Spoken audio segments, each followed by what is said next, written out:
एक राज्य एक गणवेश, प्रधानमंत्री पोषण शक्ती, सततची ऑनलाईन कामं, स्टेशनरी 4% साधील अनुदान आणि नवीन संच मान्यता धोरण या विषयांबाबत महाराष्ट्र राज्य प्राथमिक शिक्षक समितीच्या वतीनं 30 डिसेंबरला आंदोलन करण्यात येणार आहे।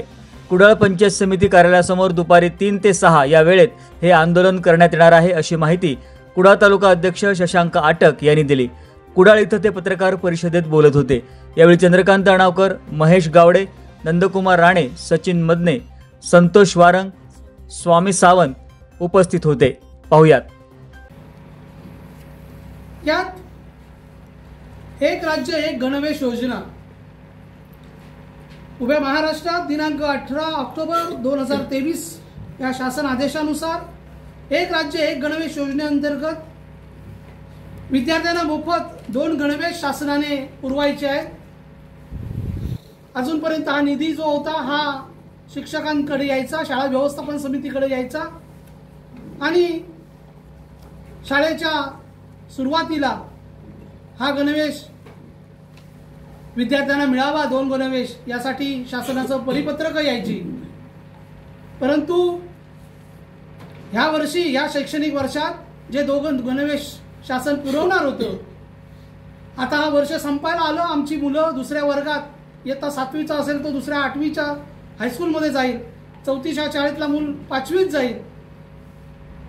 तर ही वेळ अजूनपर्यंत गणवेश मिळालेले नाहीत। एक गणवेश पुरवला ते सुद्धा कापड यंत्रणेमार्फत, कारण शासनाने निधी निर्माण करून दिला, उपलब्ध करून दिला, परंतु जी आपल्या पुण्याची MPSP याच्या मार्फत, ह्या प्रशासनाच्या मार्फत जी यंत्रणा पुढे चालायला हवी, जे नियोजन व्हायला हवं ते नियोजन दिसलं नाही। म्हणून उभ्या महाराष्ट्रात आज माझा विद्यार्थी या आपल्या गणवेशापासून वंचित राहिलेला आहे। विधानसभेत सुद्धा एका आमदारांनी, सन्माननीय आमदार महोदयांनी हा प्रश्न विचारला आहे। त्यामुळे हा प्रश्न केवळ सिंधुदुर्गाचा, कुडाळचा नव्हे तर पूर्ण महाराष्ट्राचा निर्माण झालेला आहे। एक गणवेश जो पुरवला, खरं तर शाळेत शिकणाऱ्या मुलाला तो गणवेश आहे, मग त्या मुलाची माप घेणं गरजेचं होतं। कोणतंही माप या प्रशासनाने, अधिकाऱ्यांनी घेतलेलं नाही। केवळ कापड पाठवून दिलं आणि त्याचे गणवेश त्यांनी शिवून आणले। तेव्हा इयत्ता 5वीचा वर्ग जो आहे, हा सिंधुदुर्गातला विषय सांगतो, इयत्ता 5वीच्या वर्गात जी मुलं आहेत त्यांना ते गणवेश झालेले नाहीत। कारण त्यांचा विषय होता 10 वर्षाचा मुलगा म्हणजे ही एवढी उंची किंवा एवढंच आहे, परंतु मुलांची वाढ सध्या झपाट्याने होत आहे, त्यांनी मापही घेतलेली नाही। आणि त्यामुळे या सदोष पद्धतीमुळे काही शाळांनी आम्ही गणवेश त्यांचे रिटर्न केले, पुन्हा दिले, पुन्हा आम्हाला द्या म्हणून, परंतु आज मितीपर्यंत ते मिळालेले नाहीत।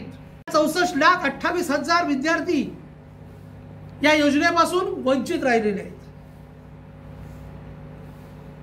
हा एकच नव्हे तर पुढचा प्रश्न जो आहे प्रधानमंत्री पोषण शक्ती निर्माण, दर दिवशी पोर्टलवर भरायला सांगतात।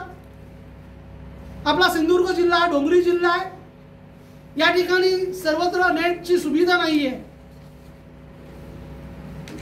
त्यामुळे ही माहिती भरताना सुद्धा ऑनलाईन पद्धतीने कशी भरायची यासाठी अर्धा किलोमीटरवर काही वेळेला जावं लागतं, त्या रेंजमध्ये येऊन ती माहिती पाठवावी लागते।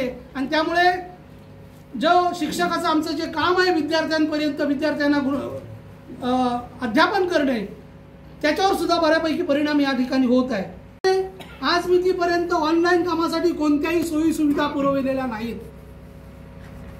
आमच्या संघटनेची राज्यापासून या तालुक्यापर्यंत अशीच मागणी आहे, येणाऱ्या कोणत्याही ऑनलाईन कामाला किंवा अन्यायाला आमचा विरोध नाही, तर तुम्ही त्या सोयी सुविधा त्या शाळांना द्या, जेणेकरून माझा शिक्षक त्या ठिकाणी शाळेत राहून किंवा केंद्रात राहून ते काम ऑनलाईन करेल आणि शासनाचे उपक्रम यशस्वीरित्या पूर्ण करण्यासाठी आम्ही त्याला हातभार लावू। परंतु शाळांमध्ये कोणत्याही इंटरनेट सुविधा देत नाहीत। आता गेलाच प्रश्न बघा, गावनाळ नंबर 1 शाळा, हिला स्थानिक सुट्टी आम्ही पोषणावर दिलाच नाही, हे उदाहरण दाखल सांगतो. परंतु यांनी जी नोटीस काढलेली आहे अजूनपर्यंत आमच्या पोहोचली नाही, फक्त ऑनलाईनला व्हॉट्सअपला दिसते. त्या शाळेचं नाव आहे त्याच्यात, तुम्ही हे भरलेलं नाही का, काय हे करण्यात येऊ नये कारवाई. तर तुम्ही आधी माहिती घ्या ना की त्या शाळेने का भरली नाही. या संदर्भात वेळोवेळी माननीय गटशिक्षण अधिकारी किंजवडे साहेबांशी तसेच या जिल्ह्याच्या शिक्षण अधिकाऱ्यांशी संघटनेने वेगवेगळी चर्चा केलेली आहे. ऑनलाईन कामासाठी सोयी सुविधा आम्हाला पुरवाव्यात. शाळांमध्ये कोणते इंटरनेट सुविधा जी नाही ते आम्हाला तो इंटरनेट संच जो आहे तो पुरवावा, ही आमची प्रामाणिक या ठिकाणी मागणी आहे. काही ठिकाणी शिक्षक वेळेतली माहिती भरतात, परंतु इंटरनेटच्या अभावामुळे ती फॉरवर्ड होते असं नाही, काही वेळेला तशीच राहते, ती भरलीही जात नाही, परंतु आमच्याकडून ती फॉरवर्ड झालेली दिसते. इंधन मानधनाचा प्रश्न निर्माण झालेला आहे. इंधन मानधन हे वेळेत मिळत नाही. आज गोरगरीब आमचे पालक परवडत नाही, तरी सुद्धा विद्यार्थी आपले आहेत, आपली मुलं आहेत, आपल्या गावातली मुलं आहेत, एक चांगलं कार्य, एक सत्कारणी चांगलं कार्य म्हणून, ही सेवा म्हणून करतायत. तर त्यांना ते इंधन मानधन वेळेत द्यावं, ते इंधन मानधन त्याला मिळावं, ही आमची प्रामाणिक इच्छा आहे. ऑनलाईन काम या संदर्भात महाराष्ट्र राज्य प्राथमिक शिक्षक समिती शाखा कुडाळच्या वतीने आम्ही हायकोर्टला केस दाखल केलेली आहे. आमचा एकच प्रश्न आहे की ऑनलाईन कामं, अधिकारी सांगतात ऑनलाईन कामं करा, करत नाहीत का. आम्ही म्हणतो ऑनलाईन कामाला आमचा विरोध नाही, परंतु तुम्ही सोयी सुविधा पुरवा ना. साधीलचा जो प्रश्न आहे हा 4% साधील गेले 7-8 वर्ष मिळाला नव्हता, तो गेल्या वर्षापासून त्यांनी द्यायला सुरुवात केली. परंतु 4% साधील मुळात कसा देतात हेच प्रशासन विसरलेलं आहे की काय असं वाटायला लागलं. कारण सगळ्यांना एक ठोक रक्कम ती दिली जाते, त्याच्या पटसंख्येचा, त्यातल्या शिक्षक संख्येचा काही विचार केला जात नाही. आणि अशा या तुटपुंज अनुदान हे शाळांना जे देतात त्यामुळे स्टेशनरी त्यांना मिळत नाही. आज जिल्हा परिषदेच्या इतर विभागाला स्टेशनरी दिली जाते, का शिक्षकांना शाळेला स्टेशनरी दिली जात नाही. त्यामुळे आम्ही बाहेरच्या दुकानातून स्टेशनरी विकत घेतो. आज माझं जनरल रजिस्टर असेल, हजेरी असेल, एखादा दाखला द्यायचा असेल, त्याचे नमुने वेगवेगळे आलेले आहेत. ही खरी एकवाक्यता पाहिजे. हे आम्ही प्रशासनाला वेळोवेळी ओरडून सांगितलेलं आहे, परंतु या ठिकाणी जाणून बुजून का होईल ते लक्ष देत नाहीये. म्हणून हे आंदोलन करण्याची वेळ आमच्यावर आलेली आहे. त्या वर्षात, शैक्षणिक वर्षात पूर्ववत हे सगळं पुन्हा शाळा व्यवस्थापन समितीकडे देणार आहे.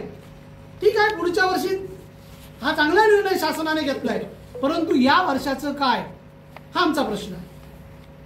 संच मान्यतेचा जो 15 मार्च 2024 नवीन संच मान्यतेचा जो आदेश आहे, तसेच 23 सप्टेंबर 2024चा जो शासन आदेश आहे 10 पटसंख्येच्या खालचा, हे दोन्ही शासन आदेश रद्द व्हावेत. यासाठी आम्ही राज्यावर असेल, जिल्ह्यांवर असेल, तालुक्यावर असेल, सगळ्या पदाधिकाऱ्यांकडे असेल, सगळीकडे आम्ही पत्रव्यवहार केलेला आहे.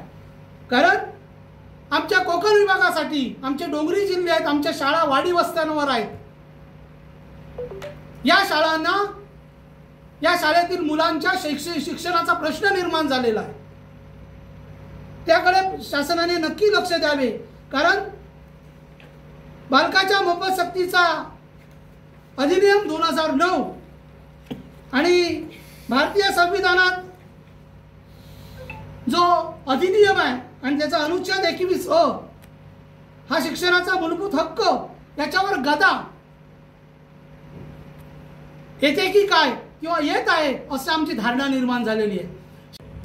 जयपत्र आहे ते सन्माननीय आम्ही गटविकास अधिकारी तसेच आमचे गट शिक्षण अधिकारी या सर्वांना आम्ही दिलेलं आहे. वरील हे जे सर्व महत्त्वाचे प्रश्न आहेत आणि हे ज्या त्याच्यावर आंदोलन आम्ही करत आहोत, त्या लोकशाहीचा चौथा स्तंभ म्हणून या प्रश्नांना आपण नक्की वाचा फोडाल आणि आमच्या पालकांना, आमच्या विद्यार्थ्यांना आमच्या शाळेला आणि आमच्या पालकांना जे प्रश्न हे निर्माण झालेले आहे, जी स्थिती आहे, याला वृत्तपत्रातून वाचा फोडून आम्हाला आमच्या सर्वांना न्याय द्याल ही माफक इच्छा या ठिकाणी व्यक्त करतो.